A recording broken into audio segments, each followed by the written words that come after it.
प्यारे बच्चों, आप सभी का हमारे चैनल पे बहुत बहुत स्वागत है। दोस्तों, इस वीडियो के माध्यम से क्लास 10th के बच्चों के लिए संस्कृत का 22 फरवरी 2023 को जो अभी पेपर हुआ है उसका मैं ओरिजिनल पेपर लेकर के आ चुका हूँ। और बच्चों, इस वीडियो के माध्यम से मैं आप सभी को इस पूरे पेपर का A to Z सोल्यूशन करवाने वाला हूँ। प्यारे बच्चों, इस वीडियो को ध्यान से देख लेना, अंत तक जरूर देखना। और पेपर का कोड यहाँ पे देख सकते हैं 818 DP दिया गया है। तो जितने भी विद्यार्थी इस कोड को देकर गए हैं वो अपने यहाँ पे सोल्यूशन मैच करवा सकते हैं। और आप सभी लोग अपना स्कोर कमेंट बॉक्स में जरूर कमेंट करिएगा, ठीक है। आइए, सबसे पहले प्यारे बच्चों हम करेंगे क्या, इसके जितने भी यहाँ पे मोस्ट इंपोर्टेंट बहुविकल्पी प्रश्न दिए गए हैं उसको ध्यान से एक एक चीज़ को, एक एक सवाल को आराम से करते हैं, ठीक है। सबसे पहले यहाँ पे समझ सकते हैं जो पहला से लेकर के दूसरा जो क्वेश्चन पूछा गया है वो गद्यांश पे आधारित क्वेश्चन पूछा गया है। और यदि सबसे पहले समझ सकते हैं कि रविंद्रनाथ कश्यप मतलब रविंद्रनाथ वाला चैप्टर से लिया गया क्वेश्चन है, ठीक है। और यहाँ पे मैंने कल के लेक्चर में मैंने आप सभी को बताया था, जितना मैंने मॉडल पेपर करवाया था उसी में से क्वेश्चन आया हुआ है, एक भी प्रश्न इससे बाहर नहीं गया है, ठीक है। आओ, सबसे पहले हमारा क्वेश्चन ये पूछा गया है कि उक्त गद्यांश का शीर्षक बताइए। तो मैंने बता दिया कि रविंद्रनाथ वाला चैप्टर से लिया गया है, यहाँ पे लिख दो विश्व कवि रविंद्र, ठीक है। ऑप्शन नंबर तीसरा बिल्कुल यहाँ पे राइट आंसर हो जाएगा। प्यारे बच्चों, अभी आप लोग इस सारे पेपर का सोल्यूशन मैच करवा लो, बाद में मैं इसका सोल्यूशन भी प्रोवाइड कर दूंगा, एनालिसिस भी करवा दूंगा, ठीक है। चलो, अगला हमारा क्वेश्चन पूछा गया है कि रविंद्रनाथ कश्मीर नगरे जन्म लेवे। तो इसमें साफ साफ लिखा गया वो कहाँ लिए थे जन्म, वो कलकत्ता नगरी में लिए थे। दूसरा का ऑप्शन नंबर सेकंड बिल्कुल यहाँ पे राइट आंसर हो जाएगा। समझ में आ गया। चलिए आगे बढ़ते हैं। अगला हमारा क्वेश्चन दिया गया है, ये मैंने कल के लेक्चर में क्वेश्चन करवाया था कि गुरु नानक से पितुः नाम किम, यानी गुरु नानक के पिताजी का नाम क्या था। वो था प्यारे बच्चों कालू मेहता। क्या था? कालू मेहता। मैं कल के जो लेक्चर लिया था उसमें मैं साफ सब क्लियर बताया था कि गुरु नानक जी के पापा का क्या नाम था, कालू मेहता था, ठीक है। और ये मैंने ये भी क्वेश्चन करवाया था कि पृथ्व्या कति रत्नानि संते, मैंने बताया था त्रिणी। क्या बताया था? त्रिणी। ऑप्शन नंबर तीसरा का बिल्कुल यहाँ पे राइट आंसर हो जाएगा। तो जितना मैं क्वेश्चन बता रहा हूँ आप सभी लोग सही हो रहा है या गलती, अपना स्कोर जरूर शेयर करिए कमेंट बॉक्स में, ठीक है। चलिए आगे बढ़ते हैं। अगला हमारा क्वेश्चन दिया गया है कि भाषा से मुख्य मधुरा अस्ति, ठीक है। मतलब कि सभी भाषाओं में मधुर भाषा कौन सी है, तो उसमें है मधुर भाषा हमारी हिंदी है। ऑप्शन नंबर तीसरा का बिल्कुल यहाँ पे राइट आंसर हो जाएगा। जिन प्यारे विद्यार्थियों के यहाँ पे क्वेश्चन सही हो रहा है कमेंट करके जरूर बताएंगे और फाइनल में अपना स्कोर जरूर शेयर करिएगा, ठीक है। चलिए आगे बढ़ते हैं। अगला हमारा क्वेश्चन पूछा गया है कि क्षमते खलु भूषणानि सत्यम सततम वाग्भूषणम सुक्ति कस्मिन् पाठस्य अस्ति। ये जो सुक्ति लिया गया ये किस पाठ से लिया गया है ये मेरे को बताना है, ठीक है। चलिए, सुक्ति सुधा से लिया गया है कि गीतामृतम से लिया गया है कि सुभाषितम से लिया गया है, क्या विद्यार्थी चर्या से लिया गया है, ठीक है। तो किससे लिया गया है? सुभाषितम से लिया गया है। ऑप्शन नंबर तीसरा का राइट आंसर हो जाएगा, ठीक है। चलिए आगे बात करते हैं। अगला हमारा क्वेश्चन दिया गया है कि अभिवादनशीलस्य किम वृद्धोपसेविना, ठीक है। प्यारे बच्चों, ये भी मैं कल के लेक्चर में बताया था। जो भी मेरे प्यारे विद्यार्थी इस क्वेश्चन को देख करके गए होंगे, मेरे उस लेक्चर को देख करके गए होंगे, उनका 70 में 70 आ गया होगा। मैं गारंटी बोल रहा हूँ क्योंकि मैंने सारे क्वेश्चन को मैंने कल ही के लेक्चर में बता रखा था, ठीक है। चलो, तो इसका क्या हो जाएगा? इसका हो जाएगा नित्यम। हमें रोज़ अपने बड़ों या दादा दादी का सेवा करना चाहिए, या जो भी वृद्ध लोग हैं उनका सेवा करना चाहिए, ठीक है। यहाँ पे नित्यम हो जाएगा। सातवां का यहाँ पे ऑप्शन नंबर बी बिल्कुल यहाँ पे राइट आंसर हो जाएगा, ठीक है।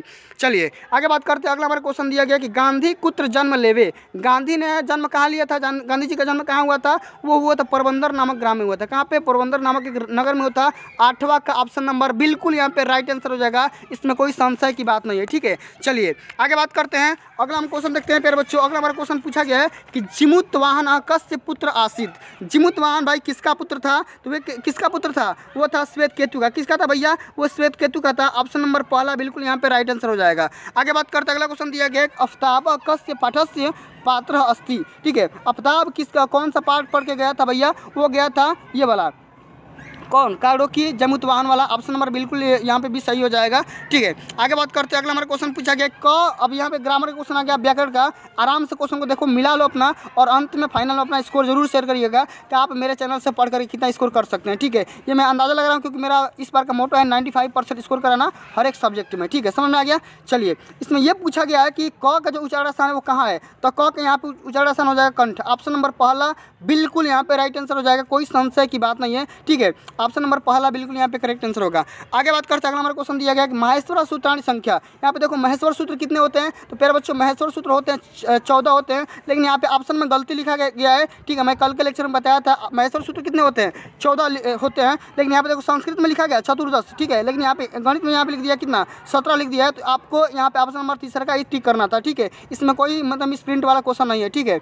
चलिए आगे बात करते हैं। अगला हमारा क्वेश्चन दिया गया है कि सचित पद में कौन सी संधि है? इसमें कौन संधि हो जाएगी? तो प्यारे बच्चों इसमें हो जाएगी आप सभी का व्यंजन संधि। ऑप्शन नंबर दूसरा का बिल्कुल यहाँ पे राइट आंसर हो जाएगा। सचित्र हो या चाहे सचित्र हो, दोनों में आप सभी का व्यंजन संधि हो जाएगा। समझ में आ गया? अब यहाँ पे आगे हमसे पूछ लिया है कि कुंठितः का पद में इसमें से कौन सा संधि विच्छेद होगा। ठीक है, यानी कि ये पूछा जा रहा है कि कुंठितः का संधि विच्छेद क्या होगा। ठीक है, इसका हो जाएगा कुंड धन ठिता। ठीक है, ऑप्शन नंबर पहला ये बिल्कुल यहाँ पे राइट आंसर हो जाएगा। समझ में आ गया? चलिए आगे बात करते हैं। अगला हमारा क्वेश्चन पूछा गया कि नद्या पद किस विभक्ति और वचन का रूप है। मतलब ये बोल रहा जा रहा है कि नद्या जो पद है कौन सी विभक्ति है और कौन सी इसमें वचन का रूप लिया गया है। ये सबसे पहले तो नदी का रूप है। ठीक है, और इसमें हमें ये बताना विभक्ति और वचन बताना है। तो प्यारे बच्चों इसका जो राइट आंसर होगा वो हो जाएगा ऑप्शन नंबर सेकंड, तृतीय विभक्ति और एक वचन हो जाएगा। क्या हो जाएगा? तृतीय विभक्ति एक वचन, बिल्कुल यहाँ पे राइट आंसर हो जाएगा। समझ में आ गया? चलिए आगे बात करते हैं। अगला हमारा क्वेश्चन दिया गया है कि राजन शब्द के प्रथमा विभक्ति और एक वचन का रूप क्या होगा। तो एक वचन और प्रथमा विभक्ति पूछ रहा है तो सबसे पहले राजा मार दो। ठीक है, ऑप्शन नंबर दूसरा बिल्कुल यहाँ पे राइट आंसर हो जाएगा। बहुत ही सिंपल सा क्वेश्चन है। ठीक है, जो भी क्वेश्चन आया बहुत ही आसान आया। कल मैंने जो भी लेक्चर लिया था एक बार जा करके देखोगे ना, सब कुछ मैं ऑलरेडी पढ़ा रखा हूँ। ठीक है, एक बार जाओ क्लास 10 संस्कृत का प्ले लिस्ट ओपन करो, आपको सारे वीडियो का लिंक मिल जाएगा और वहाँ से जा करके देख लो मैं कितना क्वेश्चन पर कराया हूँ, वो आया आगे नहीं आया है। गारंटी लगा करके पढ़ाता हूँ और वही आता है। ठीक है, चलो अगला हमारा क्वेश्चन पूछा गया कि भवानी रूप में कौन सा लकार है। मेरे बच्चों ये बताना कि भवानी रूप में कौन सा लकार है। इसमें कौन सा लकार हो जाएगा? इसमें हो जाएगा आप सभी का लट लकार। ऑप्शन नंबर चौथा बिल्कुल यहाँ पे राइट आंसर हो जाएगा। समझ में आ गया? चलिए आगे बढ़ते हैं। अगला हमारा क्वेश्चन पूछा गया कि पिपति रूप है। पिपति रूप में कौन सा लकार है, कौन सा पुरुष है, कौन सा वचन है। तो मेरे बच्चों ये हो जाएगा आप सभी का लट लकार, प्रथम पुरुष एक वचन। ऑप्शन नंबर तीसरा का बिल्कुल यहाँ पे राइट आंसर हो जाएगा। अभी आप अपना यहाँ पे सोल्यूशन मैच करवा लो। ठीक है, आगे हम बात करेंगे इसके सोल्यूशन के बारे में। ठीक है, चलिए आगे हम देख लेते हैं कि यथाशक्ति में कौन सा समास है। कल के लेक्चर में मैंने बताया था, कल के लेक्चर बहुत ही मोस्ट इंपोर्टेंट है। ठीक है, जो भी मेरे बच्चे देखे होंगे उनका यहाँ पे 70 में 70 आ जाएगा, कोई दिक्कत की बात नहीं है। यथाशक्ति में कौन सा समास है? यथाशक्ति में अव्ययी भाव समास हो जाएगा। ऑप्शन नंबर दूसरा बिल्कुल यहाँ पे राइट आंसर हो जाएगा। ठीक है, और ये तो मैंने गारंटी देकर बताया था कि ये आएगा ही आएगा। और लो भाई छप के आ गया पेपर में कि त्रिभुवनम का समास विग्रह है। कल के लेक्चर में मैंने बोला था, छाप करके बताया था कि एक बार देख लो, एक बार देख लो, प्यार से देख लो आया है कि नहीं आया है। ठीक है, देख लो आएगा या ना त्रिभुवनम का समास विग्रह। मैंने कल ही के लेक्चर में बताया था कि त्रिभुवन मतलब क्या होता है? तीन भुवनों का समूह, तीन घरों का समूह, यानी कि हो जाएगा त्रयाणाम भुवनाम समाहार। ऑप्शन नंबर पहला बिल्कुल यहाँ पे राइट आंसर हो जाएगा। समझ गए? तो मेरे बच्चों आशा करता हूँ आप सभी का बहुविकल्पी में 20 में 20 सही होगा, एक भी आप सभी का गलती नहीं हुआ। समझ में आ गया? चलिए अब आगे देख लेते हैं, इन सभी क्वेश्चन को भी देख लेते हैं कि किस पार्ट से कितने कौन कौन से क्वेश्चन आया है, इसको भी देख लेते हैं। सबसे पहला हमारा क्वेश्चन पूछा गया है कि संदर्भ का क्या करना है, हिंदी में अनुवाद करना है और इसका संदर्भ प्रसंग व्याख्या लिखना है। सबसे पहले ये देख लो महाकवि कालिदास संस्कृत कविनम। ठीक है, सबसे पहले ये महाकवि कालिदास वाला चैप्टर से लिया गया है। इसका संदर्भ लिख सकते हैं कि प्रस्तुत पंक्ति हमारी पाठ्य पुस्तक संस्कृत खंड से, ठीक है, महाकवि कालिदास नामक शीर्षक से लिया गया, यह उद्धृत है। ठीक है, इस तरह से यहाँ पे लिखना था। उसके बाद इसका हिंदी में क्या करना था? अनुवाद करना था। 4 नंबर का आया था, कल मैंने बता ही लिया था। ठीक है, चलिए आगे देख लेते हैं। लोकमान्य तिलक के बारे में दिया गया, लोकमान्य तिलक वाला चैप्टर से लिया गया। तो दोनों में से किसी को करना था, दोनों को नहीं करना था। इतना बात समझ में आ गया?